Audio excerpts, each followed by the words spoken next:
Alright, so mga idol, so magandang hapon. Ayan, so welcome dito sa ating channel mga ka-idol. Ayan, so nandito kami ngayon sa Ilog Hacienda. Ano to, Purak mga ka-idol, no? So abangan natin mamaya yung mga random picture natin dito sa mga bisita na naliligo dito sa Hacienda Ilog, Purak mga ka-idol. Ayan. So mamaya pa natin i-upload yung ating mga kuhang video sa camera at yung mga random na picture.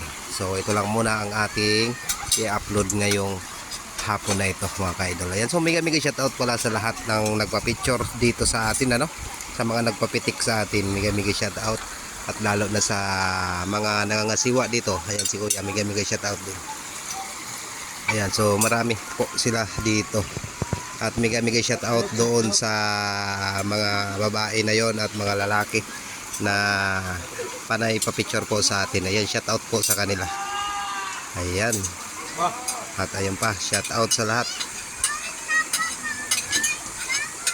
Alright. So punta na po kayo dito dahil mura lang po yung cottage, 300 pesos lang po mga ka-idol. Ayan, wala pong entrance fee mga ka-idol. Kung ayaw nyo mag-cottage ay maaari din kayo. Magkupong-kupong lang kayo sa mga gilid-gilid para wala kayong gastos. Pero mas maganda yung may cottage kayo para mayroon kayong mga privacy sa gamit nyo. Alright, so marami doon, no? Buksan mo na. Yung shout out sa kanila. Patalastas daw, sabi ni Rambo. Rambutan. Gin Bilog by Rambutan. Tibay sa buhay. Tibay sa buhay, lasing bukas, patay ang atay.